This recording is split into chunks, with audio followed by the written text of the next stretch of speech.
Welcome back and thanks for joining us. I'm Alex Johnson. It's time for the Middle of the Bench Sports Report, covering all the action from around the interior. In our first game of the week, we had the Eielson Ravens taking on the Monroe Catholic Rams on the pitch, and it lived up to the hype of seeing a top-scoring offense and a brick wall of a defense face off.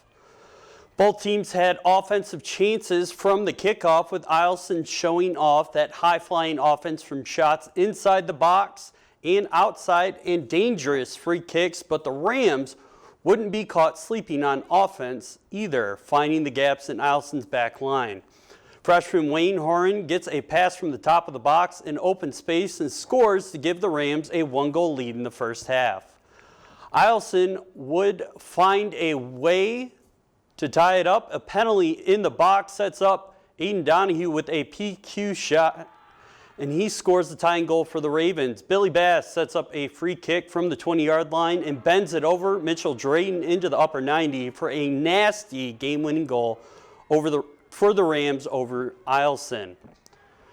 As the Rams take down the Ravens, there won't be a long wait to run it back as the teams face off again this Saturday for one of the last few conference games of the season before the teams get ready for regionals and states.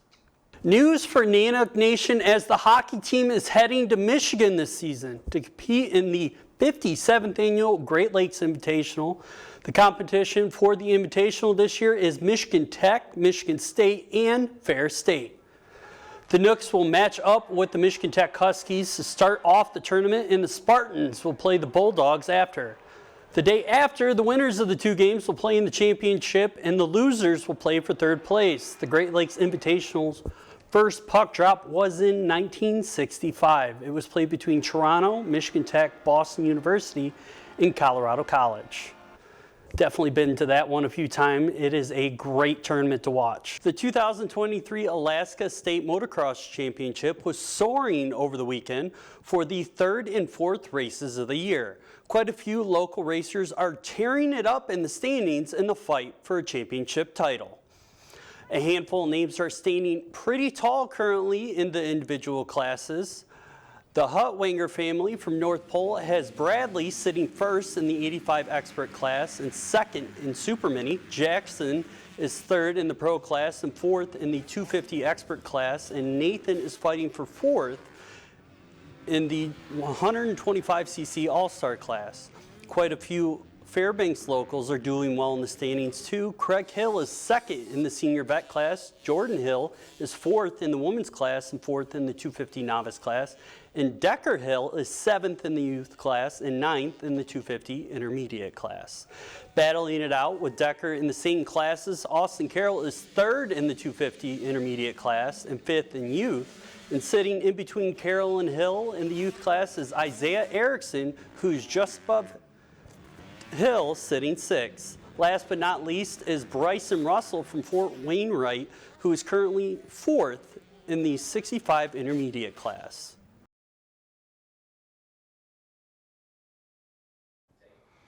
Welcome back and thanks for joining us. I'm Alex Johnson. It's time for the Middle of the Bench Sports Report, covering all the action from around the interior. We finally have our first track meet of the season, and everyone was excited to bust out of the blocks and get running after practicing inside and waiting to compete due to meets being canceled one after another due to the extended cold weather. The meet was held at West Valley High School, and the Wolfpack worked diligently to get the track prepared enough to hold the meet, even enlisting the help of the West Valley ROTC to help with the shoveling of the snow off the track. The only event that couldn't be held was discus. We spoke with the North Pole head track and field coach about the student athletes getting their first starts in jumps in for the year. Another Friday night, another night of dirt flying to the sound of motors screaming on the limiter. A-Stock and Dollar Stock would be combined last night in a deserved night off for the sprint cars, with only two left after a rough dirt shootout last weekend for the hometown racers of Mitchell Raceway. In Dollar A-Stock combined class, Wayne Shaw would take the win for the night, with rookie 16-year-old driver Cole Laughlin grabbing second and Gary Smith snagging the final podium spot in third. In the sportsman class, Marty Flora's sweep streak came to an end after losing in the first two heats of the night. Flora would bounce back, taking the main event victory, with Dave Summers finishing second and Robert Newhart finishing third. The main event for the night was the modified race with another race of wrecks and spins. Jerry Parsons would put it together in the main, walking away with the win. Kirk Kraus would snag a very fast second after a rough shootout last weekend. And in third, the one to survive the crazy main would be Peyton Strickland, grabbing his first podium of the year. Welcome back and thanks for joining us. I'm Alex Johnson and it's time for the Middle of the Bench Sports Report, covering all the action from around the interior. We started off at the South Davis Field for the championship game in the Rail Belt Conference, with the West Valley Wolfpack taking on the Colony Knights again. The Wolfpack would score first in this one before going down 4-1 after the second inning. West Valley would march back into the lead, taking a one-run lead, 5-4. Top of the seventh inning, the Wolfpack would add on another 4 runs to extend their lead by 5 for a 9-4 score. Going into the bottom of the seventh, after 4 scoreless innings, the Knights would come back to life, scoring 7 runs to walk it off with an 11-9 final score. The Knights had punched the ticket to state with the conference championship win, but the Wolfpack can still receive a at-large bid and make it to the state playoffs that way due to the results in the regular season. We'll have an update on what the state playoffs are going to look like next week. With summer finally here, it's time for some Gold Painters baseball. The Gold Painters open up their first series of the season this Thursday at Groudon Memorial Field against the San Diego Waves, with the first pitch at 6:30. There will be some familiar players on the roster this year, as well as some new talent, so be sure to come out and show your support.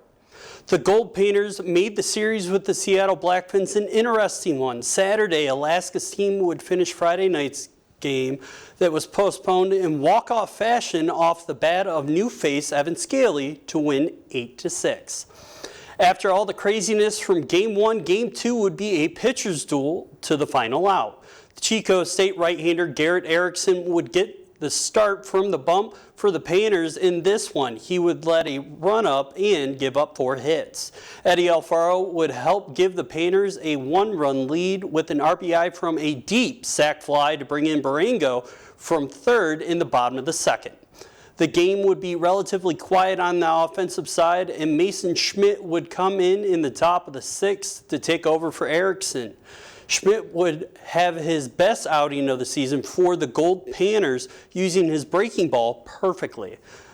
Top of the 8th now, Logan Redmond gets enough on a fastball to cause an error and brings home Peters to give the Painters the 1-run lead again.